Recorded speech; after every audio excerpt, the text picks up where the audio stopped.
देखिए students, last lecture के अंदर हमने डिस्कस किया था intrinsic type semiconductors. Intrinsic type semiconductor के अंदर हमने क्या देखा था कि वहाँ पे हमारे पास में प्योर सेमीकंडक्टर है जो फ्री है किसी अदर इम्प्योरिटी से, यानी प्योर सेमीकंडक्टर है। जैसे मेरे पास में क्या है, एक सिलिकॉन का मैंने क्या लिया, स्ट्रक्चर लिया। ये सिलिकॉन है मेरे पास में, ये भी क्या है, सिलिकॉन। ठीक है, अगर आपके पास में कोई भी एक हम स्ट्रक्चर लेते हैं सिलिकॉन का, तो उसके अंदर क्या होता है, a large number of covalent bonds से क्या हो जाता है, ये एक टेट्रावैलेंट बॉन्ड फॉर्म कर देता है। इस तरह से यहाँ से आपके पास में इस तरह से क्या फॉर्म होता है, एक टेट्रावैलेंट फॉर्म।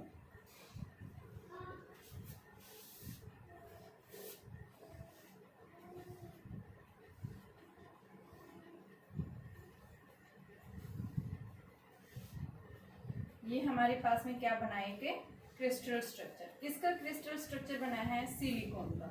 ठीक है, इस सिलिकॉन के अंदर हम क्या बता रहे हैं बेटा, आउटर मोस्ट सेल के अंदर हमने पीछे डिस्कस किया था कि इसके आउटर मोस्ट सेल के अंदर 4 वैलेंस इलेक्ट्रॉन्स हैं।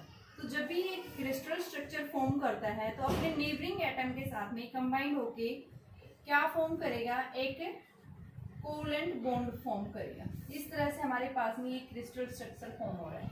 यहाँ पे आपके पास में 4 इलेक्ट्रॉन है, सिलिकॉन एटम है, इसने नेबरिंग एटम के साथ में कंबाइन होके क्या फॉर्म किया, एक कोवलेंट बॉन्ड फॉर्म कर लिया।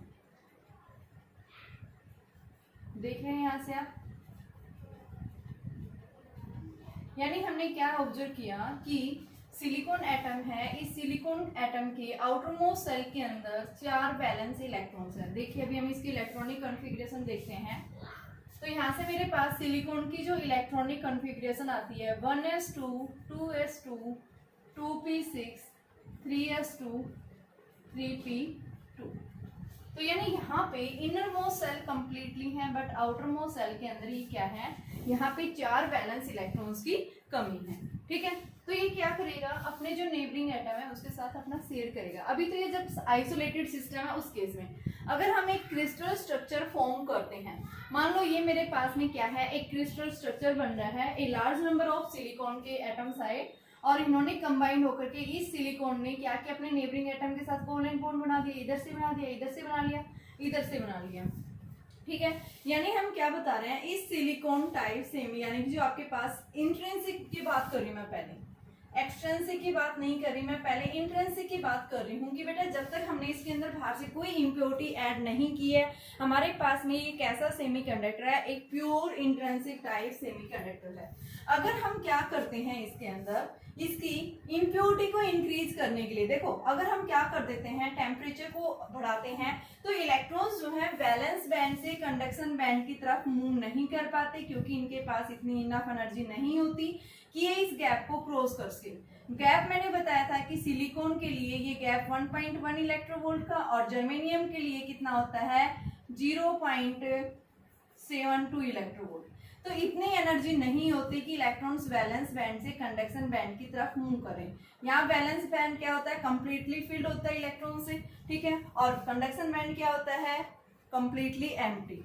ठीक है, कोई यहाँ इलेक्ट्रॉन्स प्रेजेंट नहीं होता। लेकिन अगर हम क्या करते हैं, इलेक्ट्रिक फील्ड अप्लाई करते हैं, तो हम क्या बताते हैं, इलेक्ट्रिक फील्ड के ऊपर भी इनफ एनर्जी नहीं मिल पाती यहाँ पे वैलेंस बैंड के अंदर जो इलेक्ट्रॉन्स है, जिसके कारण ये यहाँ से इस वैलेंस बैंड से कंडक्शन बैंड में जंप कर जाए। भाई इनको यहाँ से जंप करने के लिए इतनी मिनिमम एनर्जी तो चाहिए, जो इनके बीच का एनर्जी गैप है, फोरबिडन गैप के पास जो एनर्जी है। ठीक है, अगर आप सिलिकॉन क्रिस्टल ले रखा है तो उस केस में 1.1 इलेक्ट्रोवोल्ट एनर्जी चाहिए। अगर आपने जर्मेनियम का ले रखा है तो 0.72 इलेक्ट्रोवोल्ट चाहिए। तो अब यहाँ से इलेक्ट्रॉन्स जब मूव ही नहीं कर पा रहा, तो इसकी कंडक्टिविटी भी क्या है, लो है। अगर मान लो मैंने टेम्परेचर बढ़ा दिया, तो टेम्परेचर बढ़ाने पर भी क्या कह रहा है, यहाँ से इलेक्ट्रॉन्स और होल्स जो है, यानी कि क्या करते हैं, थोड़ा सा मूव कर जाते हैं। यहाँ से क्या हो जाता है, कोवलेंट बॉन्ड टूट जाता है। उस कोवलेंट बॉन्ड टूटने की वजह से इलेक्ट्रॉन्स होल्स फ्री हो जाते हैं, लेकिन इतनी एनर्जी नहीं होती कि क्या कर जाए, कंडक्शन बैंड में जंप कर जाए। यानी एट हाई टेम्परेचर के ऊपर भी, या फिर आप बता सकते हैं मान लो 300 केल्विन टेम्परेचर के ऊपर भी इलेक्ट्रॉन्स जो हैं वो इतना मूव नहीं कर पाते कि वो अपनी कंडक्टिविटी को इंक्रीज कर सके। तो हमें क्या करना है, इसकी कंडक्टिविटी को इंक्रीज करने के लिए हम क्या करते हैं, प्योर टाइप सेमीकंडक्टर के अंदर बाहर से कुछ इम्प्योरिटी ऐड कर देते हैं। यहाँ इसकी कंडक्टिविटी लो क्यों होती है? क्योंकि बेटा यहाँ पे नंबर ऑफ इलेक्ट्रॉन्स जितने होंगे उतने ही नंबर ऑफ होल्स होंगे। इंट्रिंसिक चार्ज कैरियर्स क्या है इसके अंदर? इक्वल है number of electrons and holes. और यहाँ पे इलेक्ट्रॉन्स और होल्स की जो डेंसिटी है वो क्या है? वेरी लो है। तो इलेक्ट्रॉन्स एंड होल्स की डेंसिटी लो होने की वजह से इनकी जो कंडक्टिविटी है वो भी क्या होगी? लो होगी। तो अगर हम क्या करें, हमें क्या करना है, इसकी कंडक्टिविटी को इंक्रीज करना है। तो इसकी कंडक्टिविटी को इंक्रीज करने के लिए हम क्या करते हैं, एक प्योर टाइप सेमीकंडक्टर के अंदर अगर बेटा मैं बाहर से कुछ इम्प्योरिटी ऐड कर दूं, ठीक है, बाहर से कुछ इम्प्योरिटी ऐड कर दूं तो क्या बन जाएगा? Extrinsic type semiconductor. Intrinsic pure था, एक्सट्रिंसिक में क्या है? प्योर में ही आप क्या कर रहे हैं? इम्प्योरिटी एटम ऐड कर रहे हैं, ठीक है। और इम्प्योरिटी क्यों ऐड कर रहे हैं? ताकि उसकी कंडक्टिविटी को क्या किया जा सके? इंक्रीज किया जा सके। तो उसकी कंडक्टिविटी को इंक्रीज करने के लिए हम क्या बताएंगे कि अगर आप एक प्योर टाइप सेमीकंडक्टर में क्या कर दें बाहर से इम्प्योरिटी, तो अब इम्प्योरिटी कौन से ग्रुप के एलिमेंट्स की ऐड करेंगे? तो यहाँ पे क्या बताया गया है कि आपके पास जो इम्प्योरिटी आप ऐड कर रहे हैं, यानी जो भी इम्प्योरिटी एटम आप लेंगे उस इम्प्योरिटी एटम का size near about semiconductor materials के इक्वल होना चाहिए, ठीक है। तो यहाँ क्या बताया गया है कि जो सेमीकंडक्टर मटेरियल्स के इक्वल वाले कौन से एलिमेंट्स हो सकते हैं? या तो हम थर्ड ग्रुप के एलिमेंट्स या फिर हम फिफ्थ ग्रुप के एलिमेंट्स को क्या करते हैं, एक प्योर सेमीकंडक्टर के अंदर ऐड कर देते हैं। तो हमारे पास में क्या बन जाता है? एक एक्सट्रिंसिक टाइप सेमीकंडक्टर फॉर्म हो जाता है और इसकी कंडक्टिविटी भी क्या हो जाती है बेटा? बढ़ जाती है। तो कैसे इंक्रीज होती है वो अब हमें देखना है, ठीक है। तो यहाँ पे हम क्या बताएंगे कि एक्सट्रिंसिक टाइप सेमीकंडक्टर्स के अंदर क्या होता है बेटा? इसकी कंडक्टिविटी को इंक्रीज करने के लिए हम क्या करते हैं, इसके अंदर बाहर से कुछ इम्प्योरिटी ऐड करते हैं। तो इम्प्योरिटी ऐड सबसे पहले आता है डोपेंट। क्या होता है डोपेंट? मींस जिस इम्प्योरिटी का आप ऐड कर रहे हैं, प्योर सेमीकंडक्टर में आप इम्प्योरिटी एटम्स ऐड कर रहे हैं, तो वो एटम्स जो होंगे वो क्या होंगे? डोपेंट्स, ठीक है। अब उसके बाद में आता है कि आप डोपेंट्स एटम्स कौन से? या तो थर्ड ग्रुप के एलिमेंट्स लेंगे या फिर फिफ्थ ग्रुप के एलिमेंट्स लेंगे। थर्ड ग्रुप के जैसे हमारे पास में एल्यूमिनियम है, बोरोन है, और फिफ्थ ग्रुप के एलिमेंट्स इनको हम बोलते हैं ट्राइवैलेंट मॉलिक्यूल्स या ट्राइवैलेंट एटम्स, और इसको हम बोलेंगे पेंटावैलेंट एटम्स। इसको हम क्या बोलते हैं? फिफ्थ ग्रुप के एलिमेंट्स है, इसके क्या है? थर्ड ग्रुप के एलिमेंट्स है। पेंटावैलेंट के अंदर आ जाता है आपके पास में, जैसे हम बता रहे हैं भाई ये क्या है आपके पास में? एंटीमनी है, आर्सेनिक है, फास्फोरस है, जिसके आउटर मोस्ट सेल के अंदर 5 वैलेंस इलेक्ट्रॉन्स हो, ठीक है। इसके आउटर मोस्ट सेल के अंदर क्या होंगे? 3 वैलेंस इलेक्ट्रॉन्स है। अगर हम क्या कर देते हैं, इन ग्रुप्स के एलिमेंट्स को एक प्योर टाइप सेमीकंडक्टर में अगर ऐड कर देते हैं तो हमारे पास में कैसा टाइप का सेमीकंडक्टर बनेगा? एक एक्सट्रिंसिक टाइप सेमीकंडक्टर, ठीक है बेटा। तो एक्सट्रिंसिक टाइप सेमीकंडक्टर को फॉर्म करने के लिए आप किस तरह से इम्प्योरिटी ऐड करते हैं? तो इसकी इम्प्योरिटी को ऐड करने के लिए हम क्या बताते हैं कि आपके पास में एटम्स का साइज एक तो नियर अबाउट सेम होनी चाहिए, दूसरा इसका कैसे जो है आप इसकी डोपिंग करते हैं। तो बेटा हम क्या लेते हैं कि आपके पास में प्योर सेमीकंडक्टर को हम ऐसे एनवायरनमेंट में हीट करेंगे जहां पे आपके पास में क्या प्रेजेंट है, यानी उस एनवायरनमेंट के अंदर, उस एटमॉस्फेयर में जो इम्प्योर एटम्स प्रेजेंट है, ठीक है। क्या बता रहे हैं हम? प्योर टाइप सेमीकंडक्टर को ऐसे एटमॉस्फेयर में उसको हीट करेंगे जहां उस एटमॉस्फेयर में आपकी इम्प्योर एटम्स प्रेजेंट है, ठीक है। जैसे ही आप हीट करेंगे तो क्या हो जाएगा? डिफ्यूजन हो जाएगा, और डिफ्यूजन होने के बाद वो क्या हो जाएगा? जो इम्प्योर एटम है वो क्या हो जाएगा? प्योर टाइप सेमीकंडक्टर के अंदर मिक्स हो जाता है, ठीक है। फर्स्ट मेथड हम ये बताएंगे। सेकंड मेथड हम क्या बताते हैं, कैसे आप जो है इसकी जो है डॉपिंग करते हैं। तो दूसरा हम बताते हैं, अगर हम क्या करें, सेमीकंडक्टर मटेरियल्स का बम्बार्डमेंट करवा दें, कोलिजन करवा दें, किसके साथ में? जो इम्प्योर एटम के आयंस हैं, ठीक है। इम्प्योर एटम के आयंस को अगर हम क्या कर दें बेटा, बम्बार्डमेंट करवा दें, किसके साथ में? प्योर टाइप सेमीकंडक्टर के साथ में, तो उस केस में भी आप बता सकते हैं कि हमारे पास में क्या फॉर्म होगा? एक एक्सट्रिंसिक टाइप सेमीकंडक्टर, ठीक है बेटा। तो यहाँ पे हम डोपिंग जब करते हैं तो एक्सट्रिंसिक टाइप सेमीकंडक्टर हमारे पास में 2 टाइप्स का फॉर्म होता है। फर्स्ट इज द पेंटावैलेंट, जिसको आप बोल रहे हैं N type semiconductor, and second आता है हमारे पास में ट्राइवैलेंट। सबसे पहले हम बात कर रहे हैं पेंटावैलेंट क्या होता है।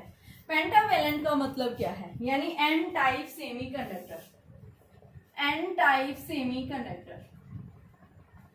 इस एन टाइप सेमीकंडक्टर के अंदर हम बात करेंगे, N means negative, negative type semiconductor, या फिर आप ये भी बोल सकते हैं पेंटावेलेंट। तो हम क्या करते हैं कि आपके पास जो प्योर सेमीकंडक्टर था, अगर हम उसमें क्या करें, फिफ्थ ग्रुप के एलिमेंट्स की इम्प्योरिटी ऐड कर दें। फिफ्थ ग्रुप के जो एलिमेंट्स है are dope with a pure semiconductor. अगर एक प्योर सेमीकंडक्टर के साथ में फिफ्थ ग्रुप के एलिमेंट्स की आप क्या कर देते हैं, डोपिंग कर देते हैं, तो बेटा हमारे पास में क्या फॉर्म होता है, एन टाइप सेमीकंडक्टर। ठीक है, अब उसके बाद में मैंने क्या बताया, जैसे मान लो मैंने क्या किया, एन टाइप फॉर्म करने के लिए मैंने फास्फोरस ले लिया, ठीक है, एंटीमनी ले लिया, आर्सेनिक ले लिया। अगर हम उस एटम को रिप्लेस कर दें एक सिलिकॉन के एटम को, यानी क्रिस्टल स्ट्रक्चर में किसी एक सिलिकॉन एटम के को आप क्या कर दें, थर्ड ग्रुप के एलिमेंट से रिप्लेस कर दें, तो मैंने क्या लिया, यहाँ फास्फोरस लिया। फास्फोरस के अंदर क्या होता है, इसके आउटर मोस्ट सेल में कितने वैलेंस इलेक्ट्रॉन है बेटा, 5। जैसे देखिए इसका पी का एटॉमिक नंबर है 15, 1s2 2s2 2p6 3s2 3p,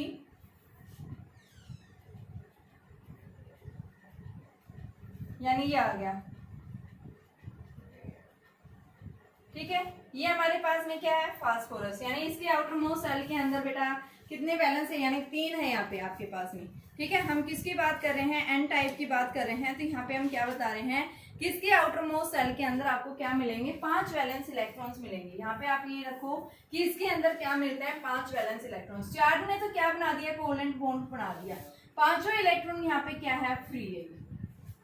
ठीक है, जिसके आउटर मोस्ट सेल के अंदर क्या है, 5 वैलेंस इलेक्ट्रॉन्स है। ठीक है, तो यहाँ पे हमारे पास में क्या आ रहे हैं बेटा, ई की वैल्यू, यानी कि एक इलेक्ट्रॉन एक्स्ट्रा आ रहा है। तो हम क्या बताएंगे, ये जो एक्स्ट्रा है, चार ने तो अपना कोवेलेंट बॉन्ड फॉर्म कर लिया कि एक इम्प्योरिटी, एक फास्फोरस का एटम अगर हम ऐड कर रहे हैं तो हमारे पास में क्या आ रहा है, एक एक्स्ट्रा इलेक्ट्रॉन फॉर्म हो गया। ठीक है, जिसके अंदर आउट ऑफ 5 में से 4 ने तो अपना कोवेलेंट बॉन्ड फॉर्म कर लिया, बट जो 5th इलेक्ट्रॉन्स है वो क्या है, यहाँ पे एक्स्ट्रा है।